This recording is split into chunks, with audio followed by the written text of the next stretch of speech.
Olá, boa noite. Começa aqui mais um Jogo do Poder, o seu programa de entrevistas que a CNT transmite todas as quartas-feiras à noite, nesse horário.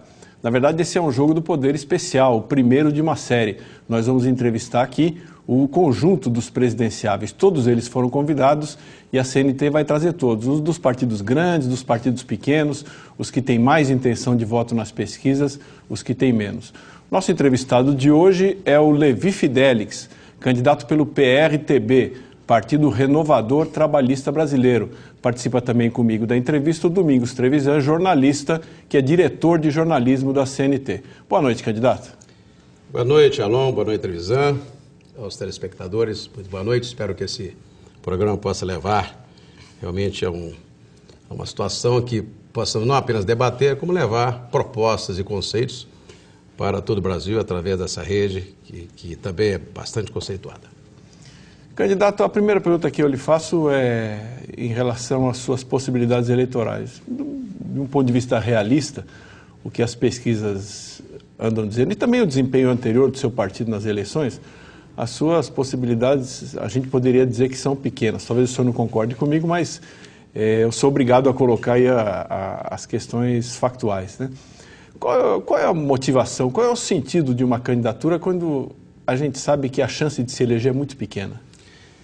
Alô, veja bem, uma campanha também é como se fosse uma campanha política, como se fosse também um campeonato de futebol. Imagine só se o Brasil entrou no campeonato, a Copa do Mundo, pensando que ia ganhar e não ganhou. Um partido político, ele entra num pleito, numa disputa, entre outras coisas, para se fazer, se constituir. O Campeonato de São Paulo aqui, por exemplo, terminou com quem? No final, Prudentina e Santo André com o Santos. Ficaram para trás quem? Corinthians, São Paulo, os grandes. É importante que haja disputa. O povo tem que conhecer os postulantes, conhecer as pessoas, suas ideias. E um pleito é exatamente a oportunidade que temos para apresentar conceitos e ideias. Veja bem o nosso partido, há quanto tempo nós temos ideias e conceitos levados aqui em São Paulo, quando disputei a campanha para prefeito 2 vezes, para governador. Muitas vezes não é o resultado da campanha que nos leva, no sentido lado da palavra, a vencer, mas as ideias que vencem em prol do povo. Agora, candidato, como o senhor vai levar essas ideias ao povo e como o senhor pretende divulgá-las com tão pouco tempo na televisão no horário eleitoral e com as dificuldades de campanhas que são normais para um partido pequeno? Evidentemente, é lamentável que a legislação eleitoral contenha dispositivos que são altamente discriminativos, né? Veja bem, no caso, nós poderíamos estar em outras redes de televisão com vocês aqui da CNT, abrindo espaço para que todos pudessem aqui vir. De sorte que o ideal e o correto seria contemplar a todos, especialmente os candidatos majoritários, com tempos que pudéssemos nos expor. E as grandes redes, inclusive, por exemplo, a maior das redes, eu requeri dela um espaço isonômico que está exatamente previsto na Constituição Federal, e não. Ela diz o seguinte, tem que estar nas pesquisas, tal. Não tem nada na Constituição Federal que diz que tem que estar na pesquisa com 5, com 3, com 2.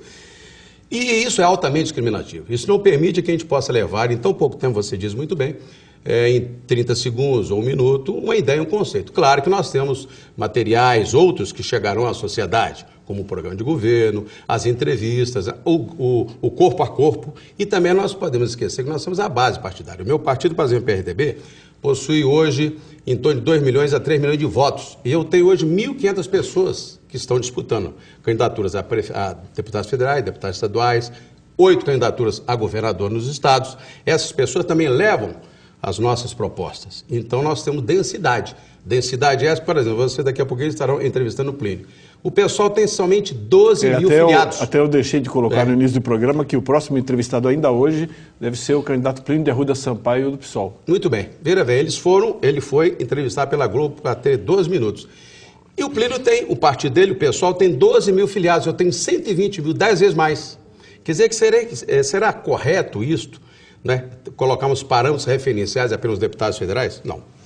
O senhor está aí em campanha e eu pediria que o senhor dissesse para o nosso telespectador, telespectadora, as 3 principais propostas. Quais são as 3 principais propostas do senhor nessa campanha?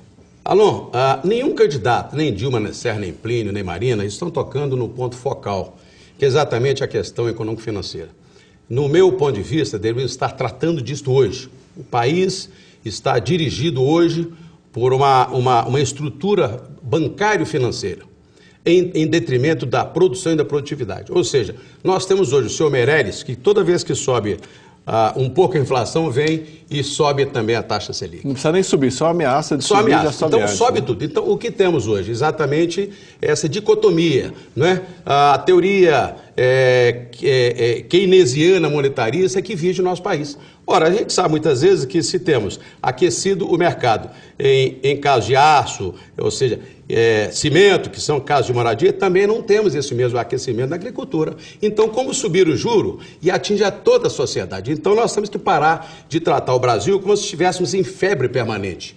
É necessário, sim, subiu, digamos, o arroz, o feijão, temos que produzir mais e alavancarmos sistemas de investimento neste campo e não subirmos juros. Temos que parar com isso. Mas aí, candidato, não faltaria estrutura que o país não tem hoje para alavancar essa produção a ponto de atender a demanda?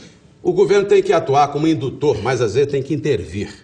Essa intervenção tem que ser exatamente pontual, de acordo com a situação. Se falta aço, vamos importá-lo? Não vamos deixar subir. Então nós temos que ter mais flexibilidade. Agora, colocar o Banco Central como parâmetro referencial em todas as situações para subir juros e controlar a inflação, isso está ultrapassado. Nem nos Estados Unidos tem disso mais. O senhor contesta, então, por exemplo, a autonomia do Banco Central? Contesto. Eu creio que o Banco Central tem que ter uma autonomia relativa, já que o governo é o grande patrão mesmo, porque ele conduz a política econômica, tem que ser o ministro, né, da Fazenda, que tem que, exatamente por ter os parâmetros referenciais completos da sociedade e da produção e produtividade, é que vai exatamente dizer, escuta, não é psicológico agora, por exemplo, subimos o juro. O Meirelles, por exemplo, subiu o juro quando o Brasil estava mal saindo da recessão do ano passado e falava o tempo todo, não, o Brasil está produzindo 3, não, está produzindo 0 no ano passado.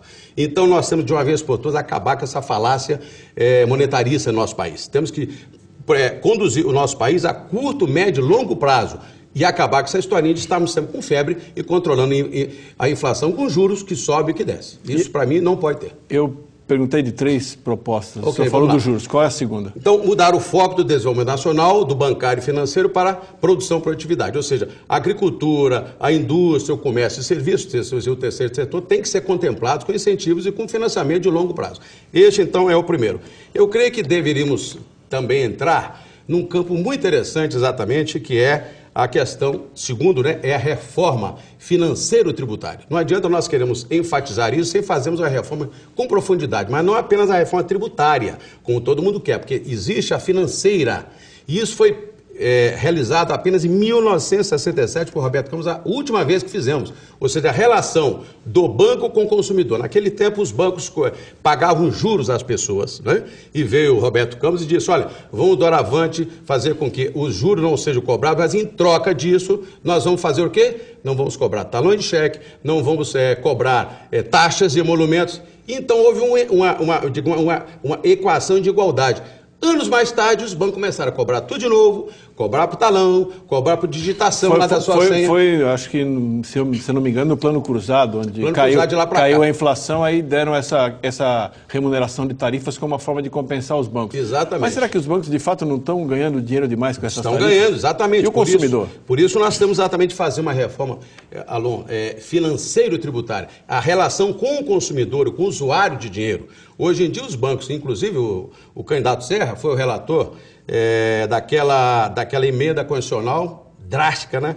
A 192, me parece, não sei se são 92 ou 93, que retirou, inclusive, do judiciário o poder controlador que tinha daquele malfadado, aliás, era um índice horrível, né? 12% ao ano, mas aquilo dava ao consumidor o direito de adentrar à justiça e com a justiça poder exatamente julgar que se são juros abusivos, se não são, controlar essa situação de contratos leoninos. Então o senhor Serra naquela vez, por isso que ele está sendo muito ajudado por banqueiros agora, ele adentrou num campo onde não permite que o judiciário possa julgar essas pendências como deveria estar julgando hoje. Mas para completar, então, nós temos essa questão da reforma tributária e financeira, e eu entraria agora num outro ponto fundamental, que é a infraestrutura nacional. Só vou lhe pedir um favor, porque agora nós temos que ir para um pequeno intervalo, voltamos daqui a pouquinho com o Jogo do Poder, e o senhor vai ter oportunidade de falar sobre esse terceiro ponto.